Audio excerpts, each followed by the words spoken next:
Hi guys, hope you're doing well. I've just found a church, or my other half has just found it. Don't know what it is. Well, I know it's a church, I don't know what it's called, but I thought I'd do a little walk and a talk. I want to talk about Norton motorbikes, and also the Scram 440, which we're not getting. But let's get in the church and I'll talk more. So we found the name of the church. It is Rickinghall Superior St Mary. They're all called St Mary's. Looks like a lovely little cemetery, so let's get in. So guys, I haven't done any research on this church because we literally stumbled across it, but what a beautiful, lovely little door there, and beautiful masonry. Is it stonework? Looks like a patchwork quilt. Really nice. So guys, I've been looking at the EICMA releases, and Norton are bringing out a range of new bikes. Can't remember what they're called. But I have to say, I've never really followed much about Norton. Obviously all the problems they had, I read about that, and about the is it the CEO of Norton being a bit dodgy, or very dodgy. But I've never really looked at their motorbikes. I think it's probably because they're too expensive. I'll never be able to afford one. I like the Norton Commando. And I remember going to Crazy Horse with Tame, the all-year motorcyclist, and they had some Nortons in there. They were absolutely beautiful to look at, especially the sports bike, which is the SV. Is it the, I can't remember, is it V4S? V4 I think it's called. But from memory, I think it was £30,000. And I would never be able to afford, unless I win the lottery, to spend £30,000 on a bike, or a car for that matter. So I never really paid much attention. I mean, they were stunning. I remember looking at this V4, and it was just stunning, absolutely beautifully made, and it looked like you could have that as a piece of art in your living room, pretty much. But 30 grand always meant that I couldn't ever think about buying one. Now these new ones, I have to say, for as much as I love the way Norton looks, the bikes, these ones don't really look anything special. And I'm sure a lot of you are going to shoot me down and say, oh, they are beautiful. Go and check out the new range. I think the naked one is I think it's 200 and something brake horsepower, which is crazy. 10 times the amount of Ernie 2, my classic 350. Absolutely mental. But looks wise, they certainly don't look anything like the bikes of old from Norton. And I don't know how much they're going to be. I don't think the prices are out yet, but I'm sure they're not going to be cheap. But tell me what you think, guys. Have you seen the new Norton range?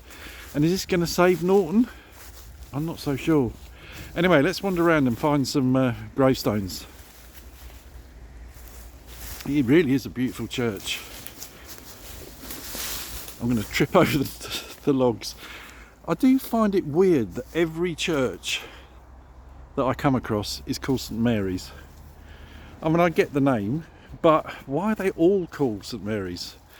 Very strange. Anyway, let's wander around and see if I can find my other half. What a lovely window. Look at that. So, sad news, guys. Tried to get in. It's locked. It's open at the weekends for a few hours. But this is no longer used for regular worship. Our churches remain consecrated and open to all, but obviously at the weekend only. So that's a shame. So this is one of the churches, I've come across a few that no longer are used as a church. Always worries me. I know this is cared for by the church's conservation trust, but you always worry that when a church stops getting used for what it's designed for, that one day it will disappear or fall to the ground. But it is a lovely church. It's probably one of the noisier churches. The A143, the main road, is literally behind that tree. You probably can hear a gentle hum of the cars. So this is, yeah, one of the noisier churches, but it's nevertheless very beautiful. and my other half is scouting out some cemetery, some gravestones that we can look at. Lots of stinging nettles. We just saw a deer over there, but it's run off. So guys, yeah, the Norton. Tell me your thoughts. I know a few of you I've spoken to a few of you that have a Norton, and I've never really been interested in them because of the price.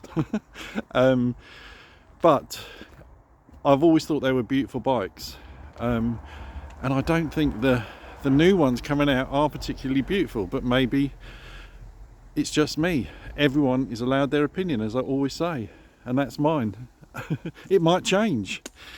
The other thing I want to talk about is the Scram 440, which sadly we're not getting in the UK, and I think that's because of the Euro emissions. I don't think they'll get that bike through the Euro emissions because it's just derived from the 411, isn't it? So yeah, I'm pretty certain that wouldn't get through. But guys, what do you think of the 440? Have any of you got one who don't live in the UK? I speak to a chap who lives in India who's got a 440, and he absolutely loves it. I might do a video on it actually, because it is so nice. It's got 6 gears, it's got more power obviously, and if a 411 Scram could get any better, then I think that's probably it. So yeah, let me know. Have any of you got the 440? There's the main road up there. Can you see it? Or hear it? Cars going past. I mean, it's not a busy main road. Right, let's go and look at some gravestones.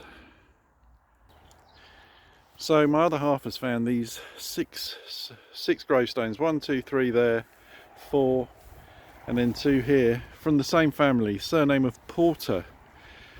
I think this is the oldest one. Maybe that one is. It's hard to read, that one. No, I think this one's older.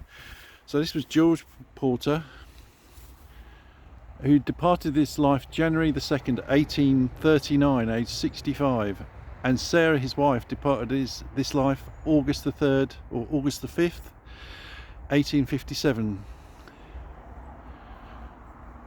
Amazing. So then,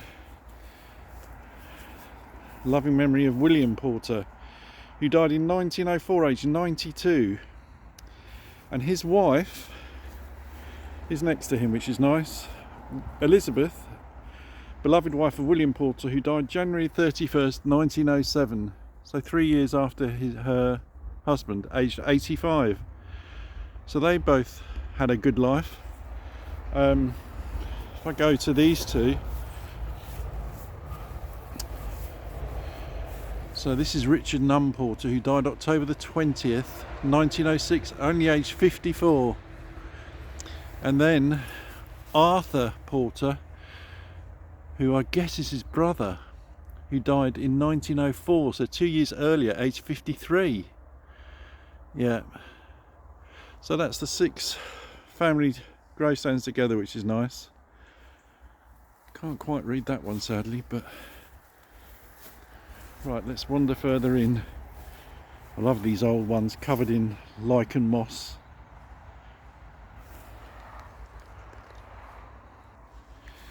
There's a sweet couple of gravestones here in loving memory of Sarah E. Cage, beloved wife of Charles W. Cage, died April 16th, 1965, aged 81.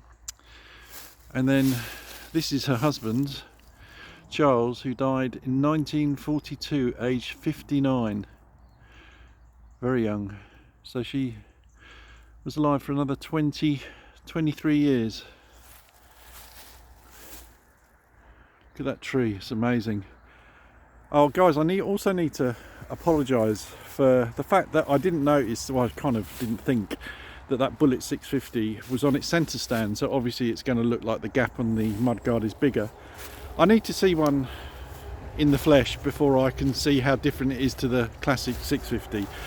Definitely the classic 650 to me didn't look quite right at the back, but then nor did my first wife, so anyway guys, let's walk up here, and I have to be careful I don't trip over things, and we will get on our way. So back with Ernie 2. A very sweet little church and graveyard. Sad that it's no longer being used as a church. But it's very nice. There's nowhere to park a car, which I think is probably an issue nowadays. Obviously it wasn't back in the day. And there's so many churches around here that it's not surprising that some of them aren't used anymore. But a lovely church nonetheless. In the autumn time it looks amazing. Look at that. And with my beautiful classic 350, what could be better? Right, we're off for a little poodle around the lanes because it's very warm today. It's beginning of November. It feels like spring's here already. Wishful thinking. Alright guys, thanks again for all the comments and emails. Keep them coming and I'll catch you on the next one. Ride safe.